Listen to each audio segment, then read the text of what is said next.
अस्सलाम वालेकुम, आप देख रहे हैं सवाल से आगे। मैं हूं लीना शिगरी। 4 साल की तवील जिला वतनी खत्म करने के बाद बिलाखिर मुस्लिम लीग नून के ताहयात कायद नवाज शरीफ साहब पाकिस्तान पहुंच चुके हैं। मुस्लिम लीग नून की जानिब से नवाज शरीफ साहब के लिए मीनार पाकिस्तान पर इस्तकबाल के लिए इंतजाम किया गया, जहां एक बड़े अवामी मजमे से नवाज शरीफ समेत दीगर लीगी क़यादत ने खिताब किया। जहां 4 साल बाद वतन वापसी पर नवाज शरीफ साहब जज्बाती नजर आए, वहीं 4 साल बाद वालिद साहब की वतन वापसी पर मरियम नवाज साहिबा भी अपने जज्बात को काबू में ना रखते हुए इन जज्बात को आंखों से छिलकने से ना रोक सकी। दौरान खिताब नवाज शरीफ साहब ने इंतकाम की सियासत को खैरबाद कहने के साथ साथ मुल्की माशी तरक्की के लिए सबके साथ मिलकर काम करने और चलने का इंदिया दिया। नवाज शरीफ साहब का कहना था कि जख्म इतने ज्यादा और गहरे हैं, यकदम ठीक नहीं हो सकते, अलबत्ता वक्त ही वो वाहिद मरहम है जो उन जख्मों को भर सकता है। उनका मजीद कहना था कि इन गहरे जख्मों के बावजूद उनके दिल में किसी से इंतकाम लेने की तमन्ना नहीं, बल्कि उनकी तो एक ही तमन्ना है कि किसी तरह ये कौम बदहाली के अजाब से निकलकर खुशहाल हो जाए। मेरे दिल के अंदर कोई इंतकाम की तमन्ना नहीं है, बदले की कोई तमन्ना नहीं है नवाज शरीफ के दिल में। नवाज शरीफ के दिल में अगर तमन्ना है, बस यही है मेरी ये कौम के लोग खुशहाल हो जाए।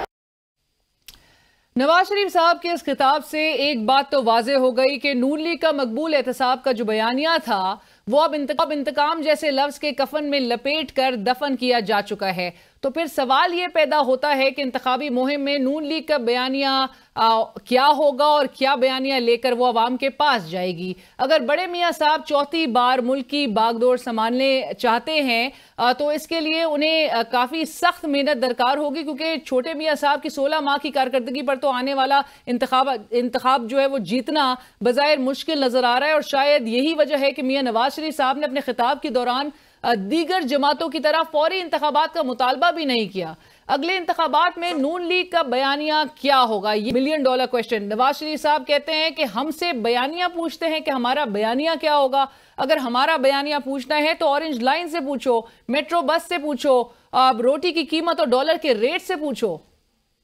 हमारा बयानिया पूछना है तो मेट्रो बस से पूछो, पेशावर इस्लामाबाद मोटरवे से पूछो, चाकी के एटमी धमाकों से पूछो, रोटी की कीमत से पूछो, डॉलर के रेट से पूछो, गरीब के बिजली के बिलों से पूछो। हमारा बयानिया पूछना है तो फिर इखलाकियात से पूछो।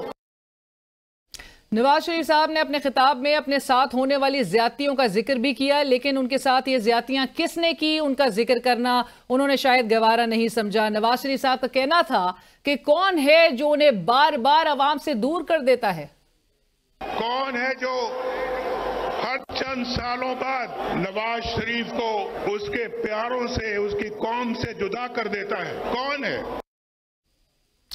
नवाज शरीफ साहब ने वतन वापसी पर अवाम से किए गए अपने खिताब में क्या कहा, इससे कतई नजर नवाज शरीफ की जिस तरह वतन वापसी मुमकिन बनाई गई इस पर कई कानूनी सवालात उठ रहे हैं, बल्कि कई कानूनी और आईनी माहिरीन इसको पाकिस्तान के आईन और कानून की ना सिर्फ धज्जियां उड़ाने बल्कि पूरे अदालती निजाम को मुंह चढ़ाने के मुतरादिफ करार दे रहे हैं। नवाज शरीफ साहब की वतन वापसी पर जिस तरह की सहूलतकारी हमें नजर आई, इसकी मिसाल शायद दुनिया की तारीख में कहीं नहीं मिलती है। पीपल्स पार्टी ने नवाज शरीफ साहब की कानून से मावरा इस तरह वापसी पर सख्त तनकीद की है। पीपल्स पार्टी का कहना है कि अगर फैसला करने वालों ने नवाज शरीफ को इख्तिदार पर बिठाने का ही फैसला कर लिया है तो इंतखाबात करवाने के ढोंग की क्या जरूरत है। नवाज शरीफ को बिना इंतखाबात के ही इख्तिदार की कुर्सी पर बिठा दें। पीपल्स पार्टी ही वो पहली जमात थी जिसने न सिर्फ इलेक्शन कमीशन से लेवल प्लेइंग फील्ड का मुतालबा किया था, बल्कि बिलावल भुट्टो जरदारी साहब ने वफाकी निगरान हुकूमत पर भी काफी खुलकर तहफ़्फ़ुज़ात का इजहार किया था लेवल प्लेइंग फील्ड से मुतालिक। आपको यह भी बताते चले कि आज निगरान वजीर आजम से प्रेस कॉन्फ्रेंस के दौरान जब मैंने सवाल किया तो पहले निगरान वजीर आजम अनवारुल्लाह काकड़ साहब बरहम हुए और हमें 2018 में ले गए। लेवल प्लेइंग फील्ड को अगर कोई ये समझता है कि एक मखसूस जमात को उनको जिताने के लिए माहौल बनाया जाए तो फिर लेवल प्लेइंग फील्ड होगा, तो फिर इसका तो मैं कुछ नहीं कर सकता। 2018 में लेवल प्लेइंग फील्ड याद है, वो याद है जब वहाँ पर वो कोई एक महाज बना था, साउथ जुनूब ऐसे, वो महाज कहाँ एंड अप हुआ। कोशिश करनी है कि तमाम जमातों को जो हमारे स्टैंडर्ड्स हैं उसके मुताबिक so called level playing field मिले। नाजी, हालांकि दीगर जमातें भी लेवल प्लेइंग फील्ड का मुतालबा कर रही है, लेकिन सवाल पे लेवल प्लेइंग फील्ड से मुतालिक एक सहाफ़ी के सवाल पर उनको ये क्यों लगता है कि वो किसी एक मखसूस जमात के बारे में ही हो सकता है लेवल प्लेइंग फील्ड का मुतालबा, इस वक्त एक उसकी गूंज जो है वो दिन ब दिन जोर पकड़ती दिखाई दे रही है। जहां एक जानिब नवाज शरीफ साहब की वतन वापसी पर कानून से खिलवाड़ किए जाने का तासुर मिलता है, वहीं दूसरी जानिब आज भी अदालती निजाम से लोगों की उम्मीदें वाबस्ता है। पाकिस्तान की सबसे बड़ी अदालत ने सिविलियन के मिलिट्री कोर्ट्स में ट्रायल को गैर कानूनी करार दे दिया है। आज सुप्रीम कोर्ट के 5 रुकनी लार्जर बेंच ने सिविलियन के खिलाफ ट्रायल कोर्ट्स मिलिट्री कोर्ट्स के खिलाफ जो दायर दरख्वास्तों पर समाअत के बाद आर्मी एक्ट 1952 की शिक 2 की झेली शिक 1D के सेक्शन 1 और 2 को आइन से मुतसादिम करार दे दिया है। इसके अलावा अदालत उज़्मा ने आर्मी एक्ट की शिक 59 की झेली शिक 4 को भी आइन से मुतसादिम करार देते हुए 9 और 10 मई के वाकयात में मुलव्विस 103 मुल्ज़मान के ट्रायल को फौजी अदालतों के बजाय आम क्रिमिनल कोर्ट्स में चलाने का हुक्म दिया है। अदालत उज़्मा का अपने फैसले में मजीद लिखना है कि इन वाकयात में मुलव्विस अफराद के खिलाफ आर्मी एक्ट के तहत की जाने वाली कार्रवाई की कोई कानूनी हैसियत नहीं होगी। और नाज़रीन, इस वक्त हमें ज्वाइन कर रहे हैं सीनियर रहनुमा पाकिस्तान मुस्लिम लीग नवाज जनाब अता तारर साहब। तारर साहब अस्सलाम वालेकुम, बहुत शुक्रिया हमें ज्वाइन करने के लिए। तारर साहब, आपके कमेंट सबसे पहले तो मैं जानना चाहूंगी, आज जो ये एक अहम फैसला सामने आया सुप्रीम कोर्ट से, जहां पर सुप्रीम कोर्ट ने फौजी अदालतों में सिविलियंस का ट्रायल गैर कानूनी करार दे दिया है, और आप जानते हैं कि आपकी हुकूमत जब गई 9 अगस्त को, और आप ही के हुकूमत के जो अटॉर्नी जनरल ऑफ पाकिस्तान ने आपको याद होगा अगस्त 3 तारीख को अगस्त की एक अंडरटेकिंग भी अदालत में जमा करवाई थी, जिसमें कहा गया था उस अंडरटेकिंग में कि जो अदालत को बताए बगैर ट्रायल नहीं होगा। और फिर कल के रोज आपको ये भी पता होगा कि खबर आई थी कि ट्रायल शुरू हो चुका है, और आज ये फैसला आ जाना आप किस तरह से देख रहे हैं, और क्या रद्द अमल है आपका, आपकी जमात का? मैं ये समझता हूं कि एक अफसोसनाक फैसला है, इसलिए कि जो चंद लोग मिलिट्री कोर्ट्स के ट्रायल के लिए जिनको नॉमिनेट किया गया था, वो इसलिए किया गया था कि उन्होंने मिलिट्री इंस्टॉलेशंस को नुकसान पहुंचाया, दिफाई तनसीबात को नुकसान पहुंचाया, मुल्क की सलामती को सालमियत को दाव पर लगाया। और ये ट्रायल में सब लोग शामिल नहीं थे, सिर्फ वो लोग शामिल थे जिन्होंने संगीन जराइम किए। तो देखिए, मैं ये समझता हूं कि ये तो पाकिस्तान के दुश्मनों के लिए बहुत बड़ा दिन है कि एक प्रेसिडेंट क्रिएट हो गया कि कुलभूषण जाधव जैसे जो केसेस हैं, या जो लोग इन्वॉल्व हैं एस्पियोनाज के अंदर या सैबोटाज के अंदर, उनको एक रीजन मिल जाएगा कि वो रिलीफ हासिल कर सकें। तो ये वो तमाम लोग जो इससे फायदा उठाना चाहेंगे कल को वो उठा लेंगे। और लाहौर के जब कोर कमांडर हाउस पर हमला हुआ तो खुदा ना खास्ता अगर कोई एक्सटर्नल अटैक हो जाता तो कौन डिफेंड करता? कोर कमांडर मौजूद नहीं थे, घर जल चुका था, फोर्सेस तितर बितर थी। पूरी दुनिया में स्पेशल कोर्ट्स कायम किए जाते हैं।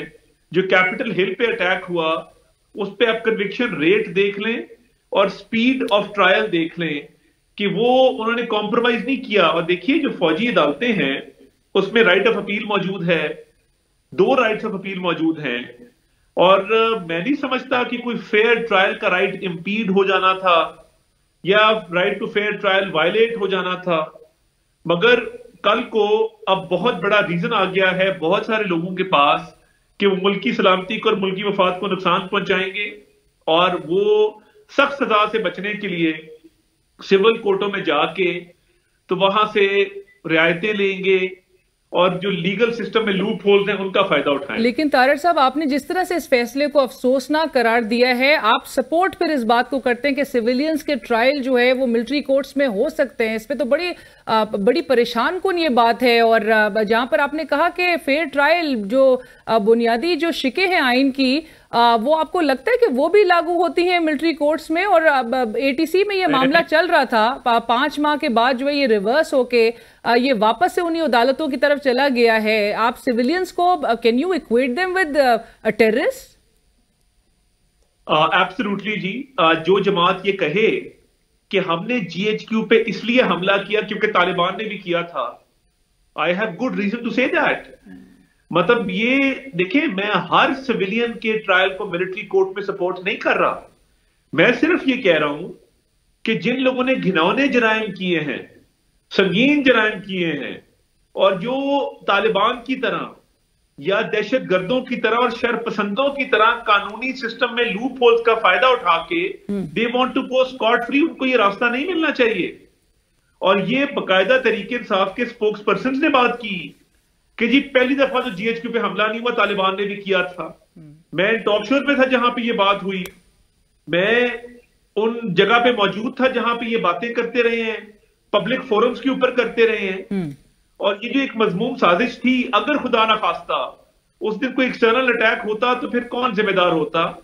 मैं कतई ये नहीं कह रहा कि तमाम सिविलियंस का ट्रायल मिलिट्री कोर्ट्स में होना चाहिए। हाँ, जो एस्पियोनाज में इन्वॉल्व है, जो सैबोटाज में इन्वॉल्व है, लीगल टर्म है। राइट। सैबोटाज क्या होता है? सैबोटाज यही होता है कि आप अपनी मिलिट्री की या सिक्योरिटी फोर्सेस की कैपेसिटी को कम कर दें to respond to external attack, कि अगर बाहर से अटैक आए तो फोर्स रिस्पॉन्ड ही ना कर सके क्योंकि फोर्स को आपने कहीं और एंगेज किया हुआ है। राइट। तो आप ठीक है, बिल्कुल आपका पॉइंट आ गया तारर साहब। लेकिन तारर साहब मुझे बताएं, एक निगरान हुकूमत इस वक्त इन प्लेस है, आपके ख्याल में वजारत दिफा की जानिब से अपील की जा सकती है, जानी चाहिए? निगरान हुकूमत आपको पता है कि ऑलरेडी इस वक्त फंक्शनल है, जानी चाहिए, क्योंकि मैं रिपीट कर दूं, ये तमाम सिविलियंस का ट्रायल नहीं है। 9 मई के वाकयात में भी कैटेगरीज हैं जिन लोगों का सिविल अदालतों में जो है वो ट्रायल हो रहा है। इंपॉर्टेंट बात यह है कि इसमें चंद लोग शामिल थे जिनके खिलाफ इररिफ्यूटेबल एविडेंस आया एस्पियोनाज का या सैबोटाज का, सिर्फ उनका ट्रायल किया गया है। और इस ट्रायल के खिलाफ जो अपील का हक हासिल है, तो वो मैं नहीं समझता कि कोई वन साइडेड खुदा ना खासा इनके खिलाफ फैसला आ जाएगा। तो इस फैसले के खिलाफ जरूर अपील करनी चाहिए। राइट। तारर साहब, अब जरा आते हैं, आपके जमात के कायद वापस आए हैं 4 साल के बाद, मियां नवाज शरीफ साहब, और उनसे मुतालिक पहले तो मैं वो बायोमेट्रिक से मुतालिक, क्योंकि बहुत तनकीद का निशाना आपकी जमात के कायद को ऑलरेडी बनाया जा रहा है। जब से आपको वो एक प्रोटेक्टिव बेल का रिलीफ मिला और उससे लेकर जलसे तक जिस तरह का प्रोटोकॉल मिला नवाज शरीफ साहब को, उसको बहुत शदीद तनकीद आप जानते हैं कि आपकी जमात फेस कर रही है, और दीगर पॉलिटिकल पार्टी से भी आवाजें उठ रही हैं। बायोमेट्रिक से मुतालिक आज निगरान वजीर आजम ने प्रेस कॉन्फ्रेंस की, और उससे मुतालिक मैंने सवाल ज़रूर रेस किया, चूँकि ये तनकीद थी और बायोमेट्रिक की फैसिलिटी सहूलत उनको नवाज शरीफ साहब को इस्लामाबाद एयरपोर्ट पर मैसर की गई। उससे मुतालिक ज़रूर बताइएगा, क्योंकि निगरान वज़ीर आज़म ने तो खुलकर कह दिया कि नवाज शरीफ साहब चूँकि पैदाइशी पाकिस्तानी हैं, वो इंटाइटल्ड हैं, since he is a citizen of Pakistan, लिहाजा कोई प्रोसेस में बढ़कर कोई पोलिटिकल एडवांटेज नहीं दिया गया। तो उससे तो आप बेफिक्र हो जाए। लेकिन क्या नादरा का अमला पहुंचा था इस्लामाबाद एयरपोर्ट, क्या आप लोग की जानिब से कोई रिक्वेस्ट की गई थी ऐसी? क्योंकि इस्लामाबाद हाईकोर्ट के ऑर्डर में तो कहीं भी नहीं मेंशन था। जी बिल्कुल, हमने रिक्वेस्ट भी की थी और उसके अरेंजमेंट्स भी किए थे, क्योंकि ये बुनियादी हक था जो हासिल किसी को भी हो सकता है। नादरा वैन फिर रही होती हैं, आईडी कार्ड घरों में लोगों के बन जाते हैं। मैं नहीं समझता कोई अनहोनी ऐसी हुई है जिसपे क्रिटिसिज्म का हमें निशाना बनाया जा रहा है। दूसरी बात ये कि हमें अगर प्रोटोकॉल दिया गया है तो एक सिक्योरिटी थ्रेट मौजूद था जिसकी बुनियाद पे सिक्योरिटी की डिप्लॉयमेंट की गई, और कोई आउट ऑफ द वे चीज नहीं है। प्रोटेक्शन फराहम करना वो स्टेट की जिम्मेदारी है। बेनजीर भुट्टो साहिबा वापस आई थी, आज भी हम उस पे जो है वो रजीदा हैं, गमजदा हैं।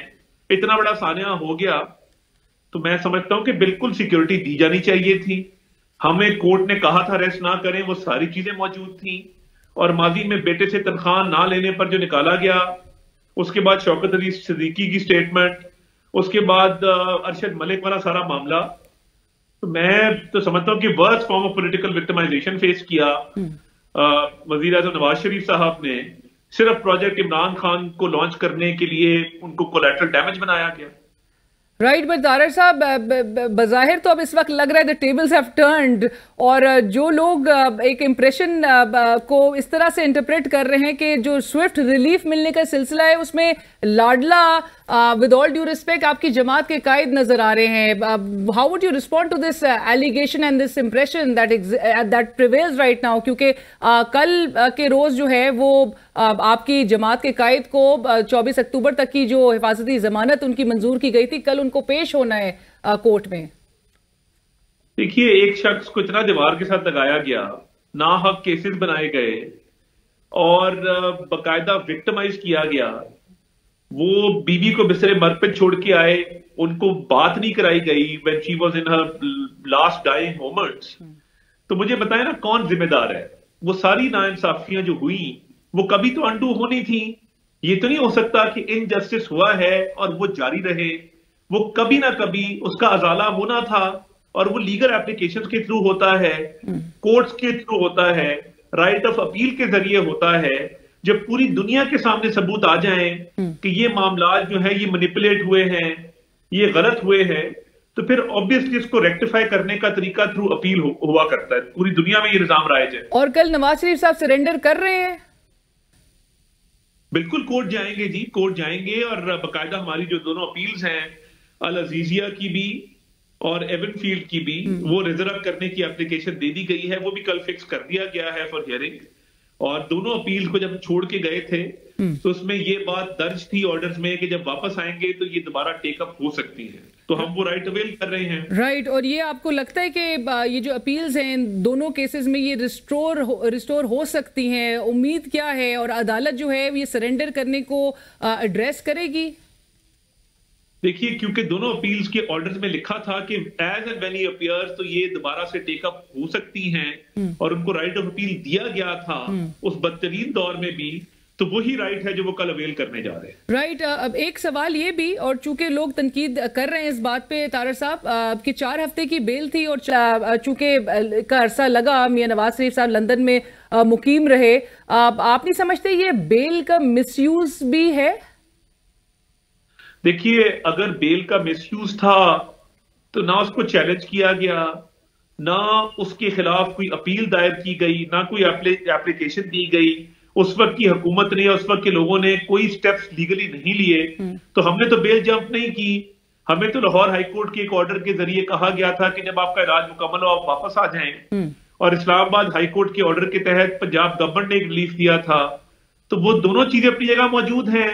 उसको आगे कोई उसकी एक्शन नहीं लिया गया। तो ये तो उन पे है जिन लोगों ने ये एक्शन लेना था उस वक्त। राइट। तारर साहब, ये श्योरिटी भी नवाज शरीफ साहब देंगे that he will now stay in Pakistan and will not go abroad? देखिए, अब ये कोर्ट पे डिपेंड करता है कि कोर्ट के पास ये कोई ऐसी एप्लीकेशन आती है, कोर्ट ऐसी कोई डायरेक्शन पास करता है, तो लेट्स सी। क्योंकि वकील साहब ने नवाज शरीफ साहब के, आई रिमेंबर कि मेंशन किया था कि उनकी तबीयत के हवाले से कि उनको शायद जाना भी पड़ सकता है। बट कमिंग टू इलेक्शंस, और ये जो जलसा आप लोगों ने किया था, बड़े इंप्रेसिव नंबर्स थे। मुबारक हो आप लोग को, जो मीनार पाकिस्तान में जलसा मुनक्किद किया गया था हफ्ते के रोज मियां नवाज शरीफ साहब की वापसी पे। इलेक्शंस पर नवाज शरीफ साहब ने तार साहब बात क्यों नहीं की? क्योंकि दीगर जमातें तो फौरी इंतखाबात का मुतालबा कर रही हैं, नवाज शरीफ साहब ने ऐसा मुतालबा क्यों नहीं किया या उसका जिक्र भी क्यों नहीं किया? देखिए, अब ये मैं उनसे पूछ ही सकता हूं, मगर देखिए, हल्का बंदियों का जो मामला है मरदमशुमारी के बाद, उसको शॉर्टन किया गया। 14 दिसंबर से 30 नवंबर पे लाया गया जी। अब ऑब्वियसली जब 14 नवंबर को ये मुकम्मल हो जाएगा सारा हल्का बंदियों का प्रोसेस, 30 नवंबर को, तो फिर उसके बाद कोई ना कोई ऐलान कर दिया जाएगा। हल्का बंदियों के शेड्यूल के दौरान तो ये चीज नहीं हो सकती। और मियां नवाज शरीफ की तकरीर एक स्टेट्समैन की तकरीर थी, कौमी इदारों को जोड़ने की तकरीर थी, इकाइयों को इकट्ठा करने की तकरीर थी, एक होप और एक यूनिटी का मैसेज था। उसमें कोई इंतकाम नहीं था, कोई तूतड़ा नहीं थी, कोई बदतमीजी नहीं थी। तो मैं ये समझता हूं कि ये बिल्कुल इस पे इलेक्शन पे बात होगी, मगर जब तक हल्का बंदियों का स्केड्यूल इन फील्ड है तब तक शेड्यूल कैसे अनाउंस हो सकता है? राइट। बट तारर साहब, कुछ लोग इससे इलेक्शन का जिक्र ना करने के हवाले से ये भी एक इंप्रेशन ले रहे हैं कि शायद आपकी जमात इस वक्त उनको सूट नहीं करता, क्योंकि एक जो कारकर्दगी थी जो कि शहबाज शरीफ साहब की हुकूमत में नजर आई, जिसका अवाम खमियाजा भुगत रही है। तो शायद आप लोग टाइम बाइंग एक स्ट्रैटेजी अपनाना चाहेंगे, आप लोग चाहेंगे कि इसमें ताखीर हो इलेक्शंस में, ताकि अवाम का वो गम और गुस्सा भी कम हो सके और आप लोग को एक मैक्सिमम टाइम या नवाज शरीफ साहब को सेटल इन करने का एक वक्त मिल जाए। मैं नहीं समझता जी। मैं समझता हूं कि जलसे ने प्रूव किया कि इतना मैसिव जलसा मीनार पाकिस्तान पे पहले नहीं हुआ। और मैं ये समझता हूं कि हमें तो इस वक्त बड़ा सूट करता है, हमारे मुखालफीन तो पंजाब में तो हमारा इस वक्त मुकाबला ही नहीं है, तहरीक इंसाफ के हिस्से हो चुके हैं। वो जिस अननेचुरल और एक आर्टिफिशियल एक प्रोसीजर के तहत जमात बनी थी, उसी तेजी से वो टूटी है। तो मोस्ट कैंडिडेट्स उनके मौजूद ही नहीं है मौके पे। तो हमें तो इलेक्शन इस वक्त सूट करता है, मगर देखिए नए जिले बनाए पंजाब में पीटीआई ने, और गमो गुस्से की जहां तक बात है, हमने तो कोई महंगाई नहीं की। मियां नवाज शरीफ कहां पाकिस्तान को छोड़ के गए थे? 4 साल बाद हम जब आए, हमने मलबा उठाया उस शानदार इमारत का जो हम 2018 में छोड़ के गए थे, और पॉपुलर स्लोगन्स, मैं खुदकुशी कर लूंगा, IMF के पास नहीं जाऊंगा, मैं फलां कर लूंगा, मैं फलां को ठोक दूंगा, मैं फलां को मार दूंगा, मैं फलां को लटका दूंगा। हमने तो ऐसी कोई बात नहीं की। हम तो सिर्फ ये चाहते हैं कि एक आम आदमी की एक आम पाकिस्तानी की जिंदगी बेहतर हो, महंगाई कम हो, मसाइल कम हो, और ये सारी चीजें हमने करके दिखाई है माजी में। 16 माह में हमारी अचीवमेंट ये है कि हमने IMF का मुआहदा किया, डिफॉल्ट से बचाया, जिसके समरात आज नजर आ रहे हैं। डॉलर स्टेबल की वजह से, महंगाई कम हुई है उसकी वजह से, इकोनॉमी टेक ऑफ कर रही है उसकी वजह से। तो ये सारे नहीं, आज बहरहाल आपके 16 माह में तो खैर वो नंबर्स बड़े डिस्टर्बिंग थे। आज वो वजीर आजम, निगरान वजीर आजम इसका क्लेम कर रहे थे कि 2 माह में बहरहाल निगरान वजीर हुकूमत को ये क्रेडिट जरूर जाता है। वो कहते हैं कि भाई डॉलर पहली दफा मुल्क की तारीख में 330 पर जो है वो पहुंचा दिया गया था, पहली बार जो है वो कम होना शुरू हुआ है, तो इसका क्रेडिट भी जरूर निगरान हुकूमत को दे दिया जाए। आपकी बहरहाल 16 माह की जो हुकूमत थी उसमें नंबर्स आप एस्केलेट किए थे तारर साहब, माजरत के साथ। मुझे एक बात बताएं, हमने अगर IMF का मुआहदा ना किया होता, आज डॉलर स्टेबलाइज हो सकता था? क्या ये मुमकिन था? जितने क्रैकडाउन ऑपरेशन हो रहे हैं ये मुमकिन थे? I don't think so. I think सिर्फ वो जो IMF का मुआहदा हुआ, डिफॉल्ट से बचे, आज उसके रिजल्ट आना शुरू हो गए हैं। और देखिए 16 माह कोई आसान नहीं थे।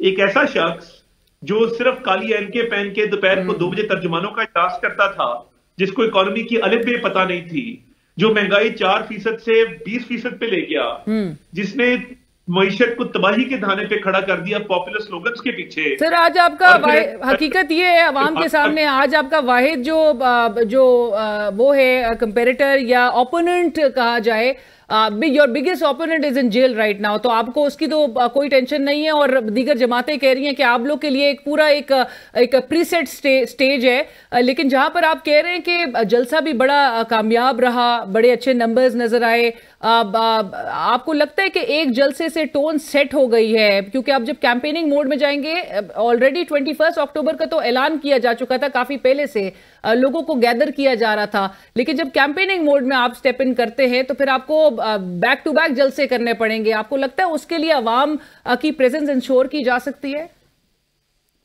देखिए मैं तो समझता हूँ एब्सोल्युटली, जो इस वक्त हमने पूरे ये जलसे की भी तैयारी की है।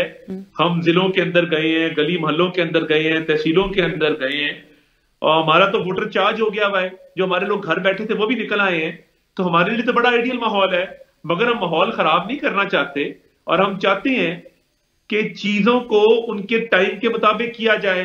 और मर्दमशुमारी हुई है, आइन और कानून के मुताबिक हुई है, तो हल्का बंदियां भी कानून के मुताबिक हो जाएं।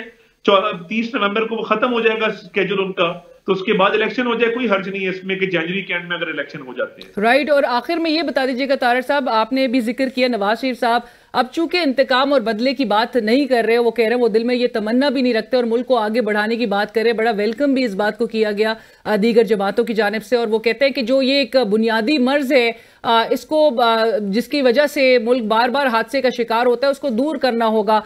इसको दूर करने के लिए आप समझते हैं कि तमाम स्टेक होल्डर्स का मिल बैठकर एक लाएअमल डिसाइड करना जरूरी है, बशमूल आपकी जो ओपोनेंट जो मैंने मेंशन किया, जो योर बिगेस्ट ओपोनेंट, उनकी जमात को भी साथ लेकर ये रास्ते को हमवार किया जाएगा?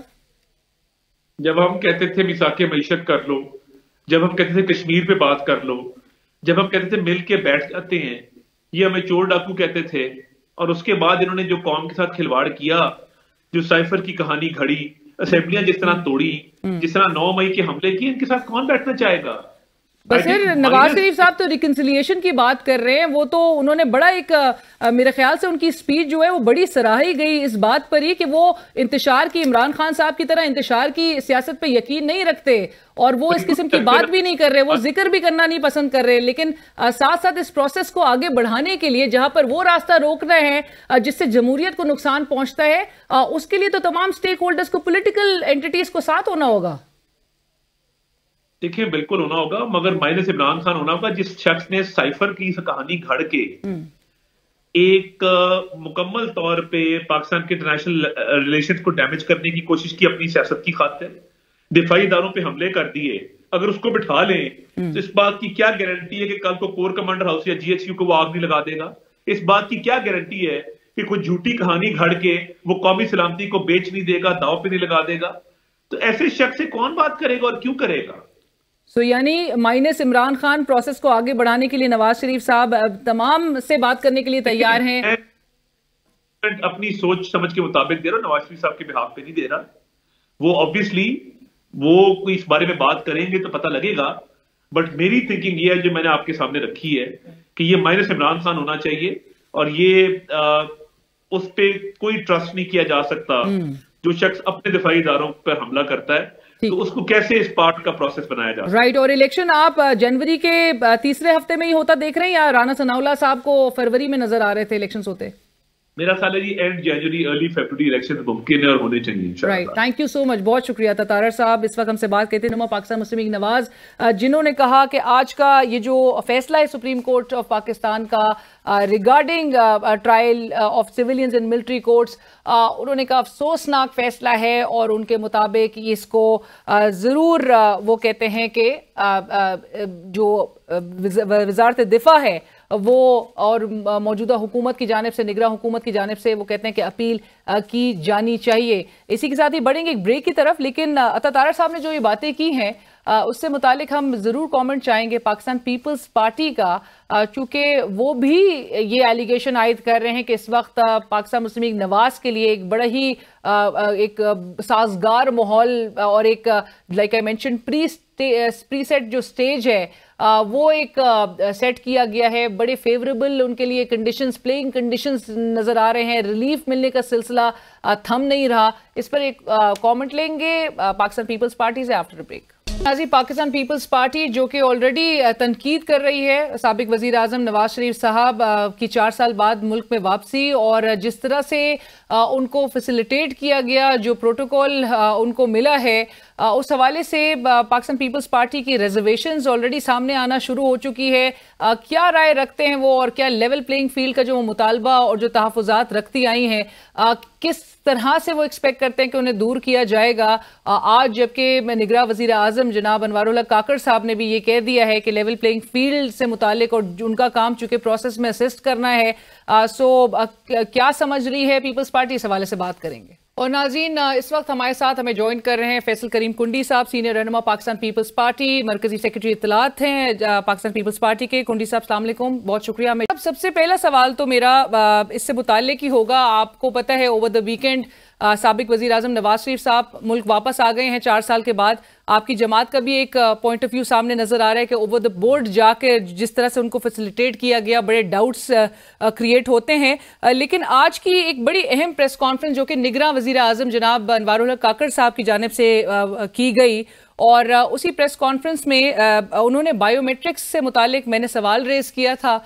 कि मियाँ साहब को जो बायोमेट्रिक्स की फैसिलिटी एयरपोर्ट पे, इस्लामाबाद एयरपोर्ट पे मैसर हुई, उससे मुतालिक जब मैंने सवाल किया तो उन्होंने उसका जवाब ये दिया कि अगर मियाँ नवाज शरीफ साहब पैदाइशी तौर पर पाकिस्तानी हैं तो उसकी रिक्वायरमेंट है, he is entitled as a natural born Pakistani, he is entitled for this. और साथ साथ ये कि इससे प्रोसेस को वो कहते हैं कि कोई पॉलिटिकल एडवांटेज जो है या किसी किस्म का एडवांटेज जो है निगरां हुकूमत की जानिब से नहीं दिया गया। आपको लगता है, और आप क्योंकि एक पाकिस्तान पीपल्स पार्टी के बड़े पुराने सियासी वर्कर हैं, कभी मोहतरमा बेनज़ीर भुट्टो साहिबा या जरदारी साहब या फरियाल तारपुर साहिबा जिन्होंने हाल ही में ताज़ा मुकदमे भुगते हैं, केसेस भुगते हैं, कभी कोई फैसिलिटी नवाब शाह में जाकर या फिर कराची में जाकर नादरा की टीम ने इस किस्म की फैसिलिटी उनको भी प्रोवाइड की हो? बिस्मिल्लाहिर्रहमानिर्रहीम। देखें लीना साहब, मैंने आपका सवाल कहीं मुझे गुजरा सामने से, जब अपने आज प्राइम मिनिस्टर साहब से भी गालिबन इसी चीज पे सवाल किया था और भी सवाल हुए थे। देखिए, मेरे एक अच्छा एहतराम का रिश्ता है वज़ीर आज़म साहब के साथ, लेकिन मैं इस बात से थोड़ा सा इख्तलाफ उनसे करूंगा। पाकिस्तान के हर शहरी का फर्ज है और हक है कि उसको बायोमेट्रिक्स हों, लेकिन कभी पाकिस्तान की 24 करोड़ आवाम के घर पे सर्विस नहीं जाती। क्या करें, उनके लिए ऑफिस बनाए गए हैं, पासपोर्ट ऑफिस, नादरा ऑफिस, किसी और ऑफिस में अगर आपको काम है, जिधर भी है, तो आप उधर जाकर फिंगरप्रिंट देने पड़ते हैं। आपके पास फिंगरप्रिंट की मशीन और उसका स्टाफ चल के नहीं आता। लेकिन मैं फिर भी कहता हूँ कि अच्छी बात है अगर आपने किया है, चाहे वो लंदन से उनके हाई कमिश्नर ने सी ऑफ किया या लाहौर में नवाज शरीफ साहब को रिसीव किया गया है, तो ये सारे साबिक वज़ीर आज़म के साथ ये सलूक होना चाहिए। वो पाकिस्तान के साबिक वज़ीर आज़म रहे, उनकी इज्जत है, उनका वकार है, तो सबके साथ अगर ये सलूक होगा तो हम बहुत ज्यादा अप्रिशिएट करेंगे। लेकिन ये चीजें, इससे हम जो है ये थोड़ा सा जो है इसमें जो है ये चीज, क्योंकि हम माजी में यही पीटीआई अपना पीएमएलएन के हमारे दोस्त और हम यही गिला करते थे कि एक साबिक वजीर आजम को, पीटीआई के चेयरमैन को गेट पर आकर वहां पर उनकी हाजिरी लगाई गई थी, आपको याद होगा, इस्लामाबाद हाई कोर्ट में। और हमने कहा था क्यों वहां से चल गए। उनको खुद जरदारी साहब जो हैं वो मतलब पीक कोविड में क्योंकि उनको कुछ बीमार भी थे, तो हमने सिर्फ हमें जो है जो एहतसाब अदालतें हैं उनसे हमने कहा था कि उनको जो है एग्जेम्पशन दी जाए, क्योंकि कोविड बहुत पीक पे है, बहुत से वर्कर आते हैं वहां पर और कोविड का खतरा है, लेकिन वहां पर भी हमें कोई रिलीफ नहीं देगी। लेकिन हमने हमेशा अदालतों के फैसले का एहतराम किया है, हम फिर भी गए। आज भी एक अदालत का फैसला है, उसका आज हम भी एहतराम करते हैं, हम उनकी रिस्पेक्ट करते हैं। जो फैसला आज अदालत ने किया हम उसको वेलकम भी करते हैं, पाकिस्तान पीपल्स पार्टी उस फैसले का हम एहतराम भी करते हैं। लेकिन हम ये कह रहे हैं कि जो चीजें हमने माजी में पीएमएलएन के साथ मिलकर की थी, हम ये नहीं कहते काकड़ साहब से, काकड़ साहब को हम ये कहेंगे कि बिल्कुल अच्छी बात उन्होंने आज की है कि 2018 का एक्शन रिप्ले नहीं होना चाहिए। नहीं, लेकिन मेरा सवाल अब इससे मुतालिक सुने। अब आप ये जो 2018 से मुतालिक, ऑल्दो के काकर साहब ने अपनी प्रेस कॉन्फ्रेंस में ये बात क्लियर की पहले कि मैं कोई सियासी बातें नहीं करना चाहता, लेकिन बावजूद उसके उन्होंने ये कहा कि हमारा, और ये भी कहा कि हमारा काम सिर्फ और सिर्फ इस प्रोसेस में असिस्ट करना है, जो उनसे उनकी बुनियादी जिम्मेदारी भी है। लेकिन साथ साथ जब भी कुंडी साहब सवाल किया जाता है काकर साहब से या निगरां वजीर आजम के किसी निगरां हुकूमत के किसी नुमाइंदे से रिगार्डिंग लेवल प्लेइंग फील्ड, क्यों ऐसा लगता है निगरां वजीर आजम को कि वो किसी एक जमात को इख्तिदार में लाने के लिए लेवल प्लेइंग फील्ड की बात की जा रही है? आज भी जब मैंने ये सवाल रेज किया तो काकर साहब ने कहा कि किसी अगर मखसूस जमात को इख्तिदार में लाना है तो फिर ऐसी लेवल प्लेइंग फील्ड जो है वो तो नहीं कर सकते, वो तो हम नहीं कर सकते। और फिर हवाला दिया उन्होंने 2018 की वही जुनूबी पंजाब महाज का, और फिर इंस्टेंसेस कोट किए। तो ऐसा क्यों? आप लोग जब लेवल प्लेइंग फील्ड की आप भी तो बात करते हैं, आप भी तो मुतालबा कर रहे हैं, तो उनको क्यों लग रहा है कि किसी एक जमात के लिए राह हमवार करने के लिए सवाल किया जाता है?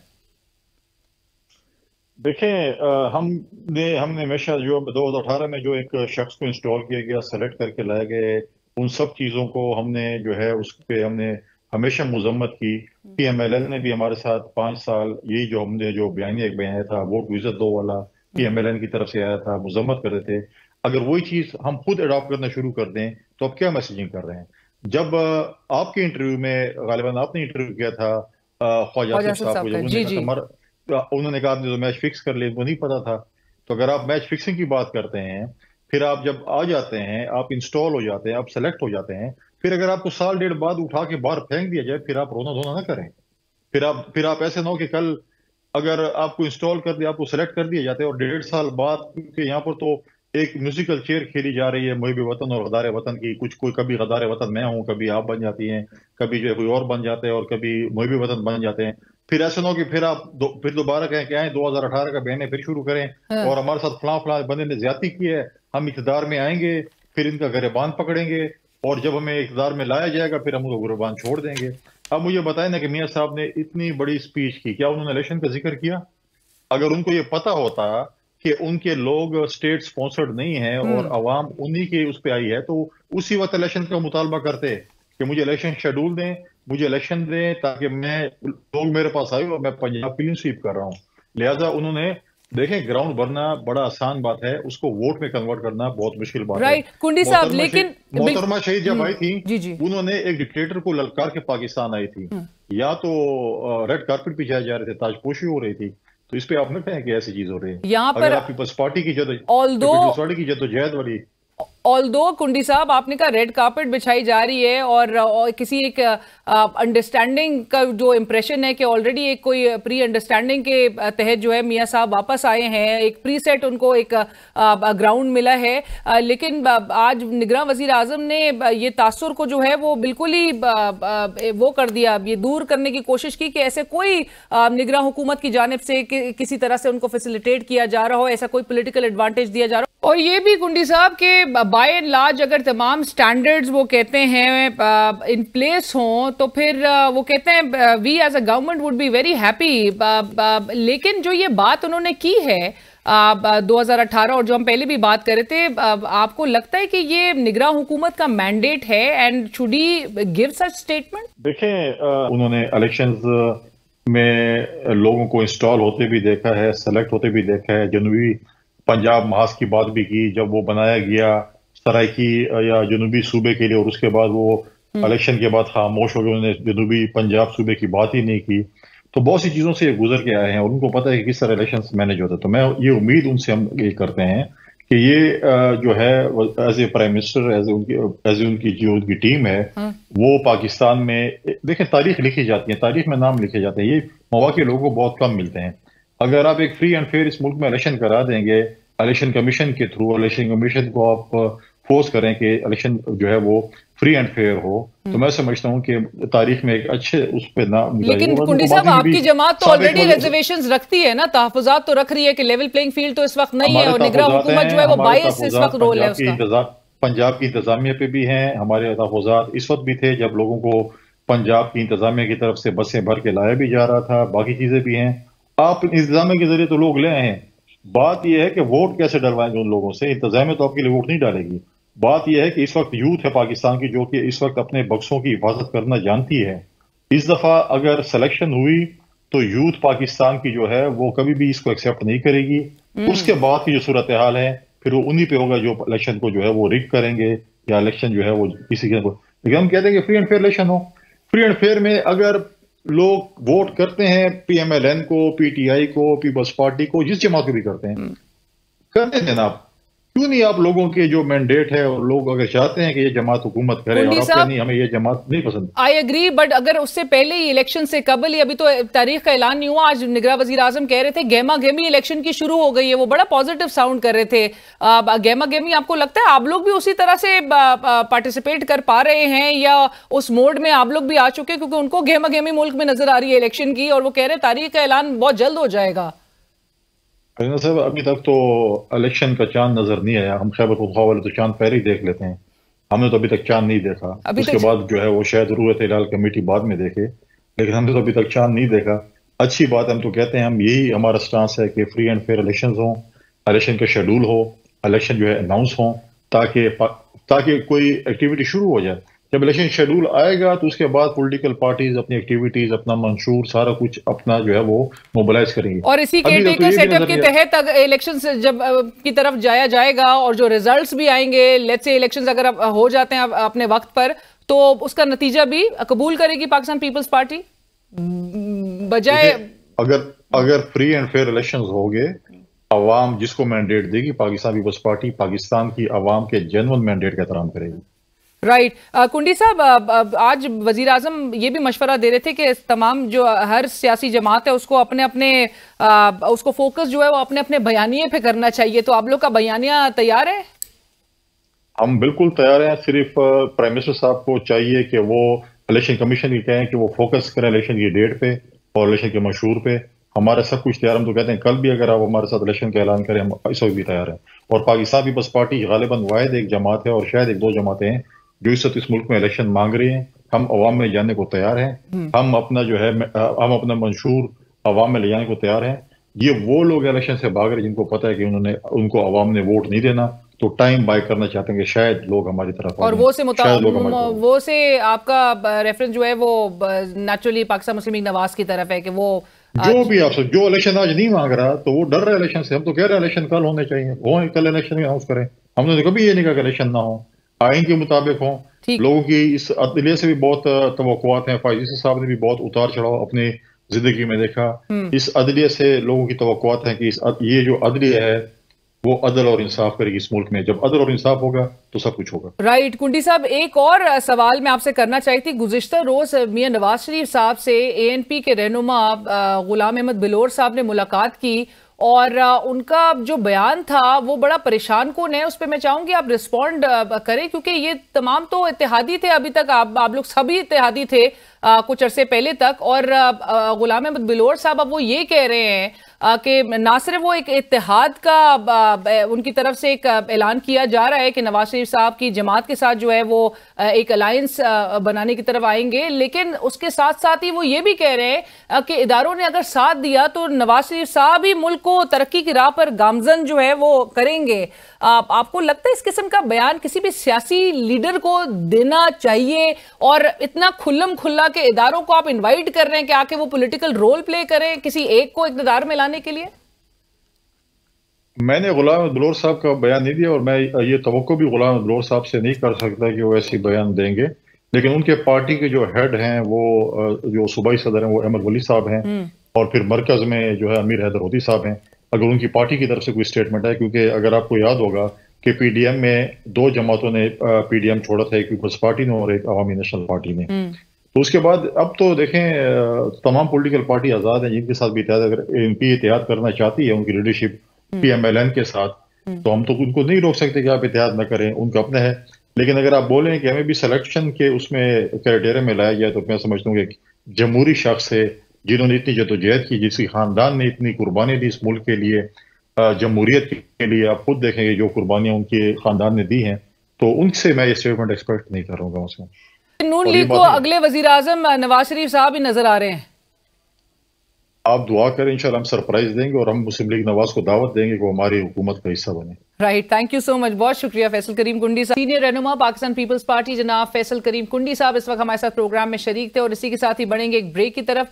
ब्रेक के बाद वापस आएंगे और बात करेंगे, आज 1 साल गुजर गया जब हमारे कुलीग शहीद अरशद शरीफ साहब की शहादत हुई, और इस हवाले से गुफ्तगू होगी कि 1 साल बाद उनकी फैमिली भी तवक्को रखती है कि उनको इंसाफ दिलवाई जाए। अभी तक वो मुतलाशी हैं, उनके कुलीग्स भी, पूरी सहाफ़ी बरादरी भी मुतलाशी है कि अरशद शरीफ साहब को इंसाफ दिलवाया क्यों नहीं जा सका 1 साल के अरसे में। इस पर बात होगी एक ब्रेक के बाद।